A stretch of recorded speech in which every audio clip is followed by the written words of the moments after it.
Now today, friends, as we come to this 33rd chapter of the book of Genesis, we're following along in the life of this man Jacob.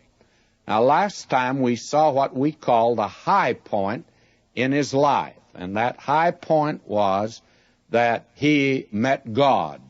God went after him. That night, we're told a man wrestled with him, and the man did the wrestling, not Jacob. He's not looking for another fight. He's got enough trouble on his hands. He has Uncle Laban back of him and brother Esau ahead of him, and the last time he saw both of them, they were breathing out threatenings against him.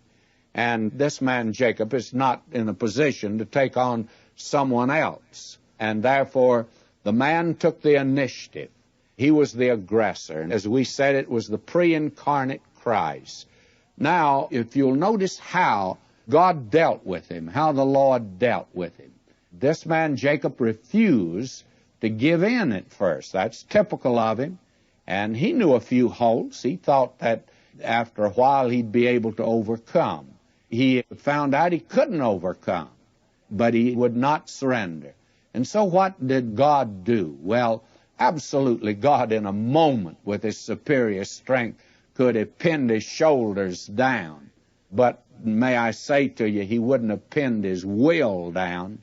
It's like the little boy I told you about. His mama made him sit in the corner in his room, and after a while she heard a noise in there, and she said to him, "Willie, are you sitting down?" And he said, "Yes, I'm sitting down, but I'm standing up on the inside of me." And old Jacob would have been standing up on the inside of him. He wasn't ready to yield. And notice how God did it. He touched the hollow of his thigh. Just a touch of the finger of God. And this man becomes helpless. But you see, God's not pinning his shoulders down. This man keeps on with him. And Jacob holds on to him. The man says, "Let me go." And Jacob said, "No, I want your blessing." He's now clinging to God. The struggling and striving is over.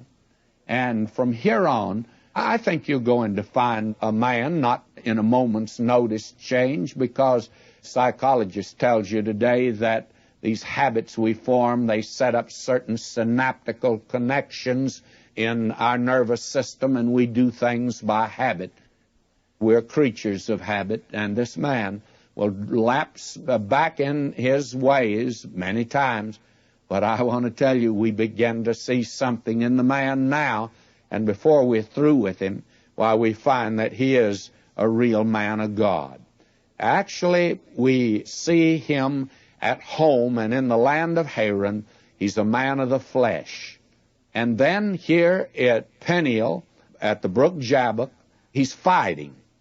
And now after this, and on down into Egypt especially, he's a man of faith. First, a man of the flesh, a man that's fighting, struggling, and then a man of the faith. Now that's the Apostle Paul. There were 3 periods in his life. He was converted, and then he thought he could live the Christian life. And that's where I made my mistake when I became a Christian. I frankly thought I could live the Christian life. After all, Vernon McGee didn't need any help. I could do it as easy, but I didn't do it. That was the hard part. And that is the part where you'll recall that Paul had his problem. What I would not do, I continue to do. And he found out that there was not only no good in the old nature, but there was no strength or power in the new nature. And finally, we hear him crying out in Romans 7, verse 24, "O wretched man that I am, who shall deliver me from the body of this death?" And then something happened. I thank God through Jesus Christ our Lord. And it's through him that you'll have to do all your thanking, because that's where your help is going to come, through him.